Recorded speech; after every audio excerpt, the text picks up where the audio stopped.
أعوذ بالله من الشيطان الرجيم. بسم الله الرحمن الرحيم. يا أيها الذين آمنوا كتب عليكم الصيام كما كتب على الذين من قبلكم لعلكم تتقون أياما معدودات ومن كان منكم مريضا أو على سفر فعدة من أيام أخر وعلى الذين يطيقونه فدية طعام مسكين ومن تطوع خيرا فهو خير له وأن تصوموا خير لكم إن كنتم تعلمون. شهر رمضان الذي ينزل فيه القرآن هدى للناس وبينات من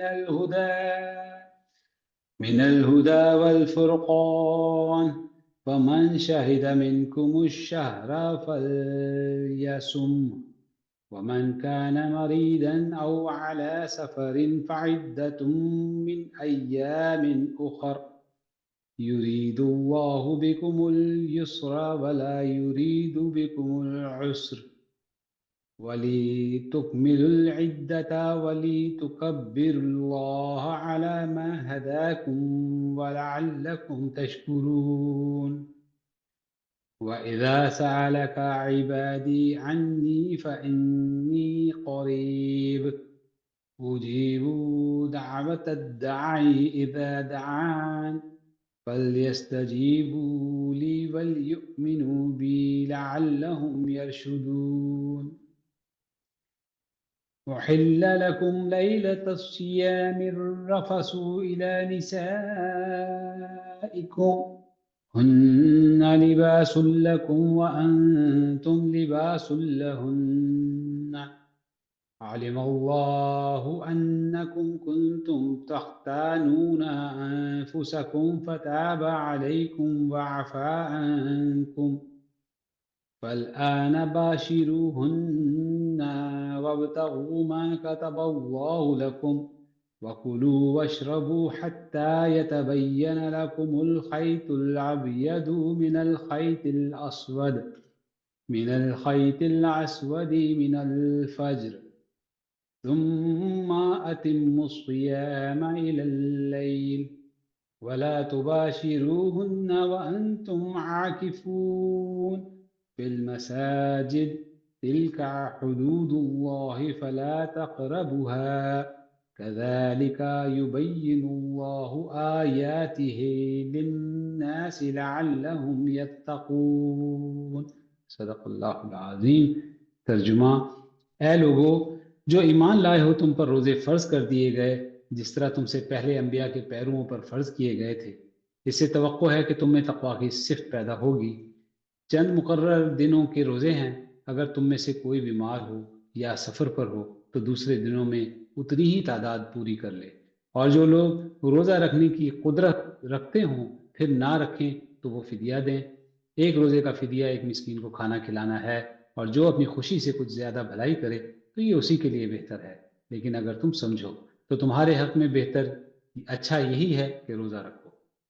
رمضان وہ مہینہ ہے جس میں قرآن نازل کیا گیا، جو انسانوں کے لیے سراسر ہدایت ہے اور ایسی واضح تعلیمات پر مشتمل ہے جو براہ راست دکھانے والی اور حق و باطل کا فرق کھول کر رکھ دینے والی ہیں۔ لہٰذا اب سے جو شخص اس مہینے کو پائے اس کو لازم ہے کہ اس پورے مہینے کے روزے رکھے، اور جو کوئی مریض ہو یا سفر پر ہو تو وہ دوسرے دنوں میں روزوں کی تعداد پوری کرے۔ اللہ تمہارے ساتھ نرمی کرنا چاہتا ہے، سختی کرنا نہیں چاہتا، اس لیے یہ طریقہ تمہیں بتایا جا رہا ہے تاکہ تم روزوں کی تعداد پوری کر سکو، اور جس ہدایت سے اللہ نے تمہیں سرفراز کیا ہے اس پر اللہ کی کبریائی کا اظہار و اعتراف کرو اور شکر گزار بنو۔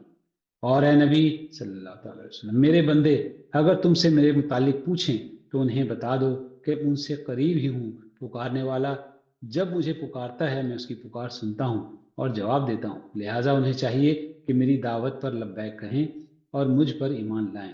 یہ انہیں تم سنا دو شاید کہ راہ راست پا لیں۔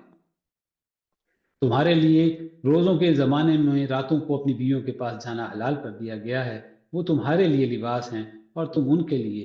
اللہ کو معلوم ہو گیا کہ تم لوگ چپ کے اپنے آپ سے خیانت کر رہے تھے، مگر اس نے تمہارا قصور معاف کر دیا اور تم سے درگزر فرمایا۔ اب تم اپنی بیویوں کے ساتھ شباشی کرو اور جو لطف اللہ نے تمہارے لیے جائز کر دیا ہے اسے حاصل کرو۔ نیز راتوں کو کھاؤ پیو یہاں تک کہ تم کو سیاہی شب کی دھاری سے سپیدہ صبح کی دھاری نمایاں نظر آ جائے، تب یہ سب کام چھوڑ کر رات تک اپنا روزہ پورا کرو، اور جب تم مسجدوں میں معتکف ہو تو بیویوں سے مباشرت نہ کرو، یہ اللہ کی باندھی ہوئی حدیں ہیں، ان کے قریب نہ پھٹکنا۔ اس طرح اللہ اپنے احکام لوگوں کے لیے بصراحت بیان کرتا ہے، توقع ہے کہ وہ غلط رویے سے بچیں گے۔ صدق اللہ العظیم۔ ہمارے ساتھ جڑے رہنے کے لیے ہمارا چینل سبسکرائب کریں۔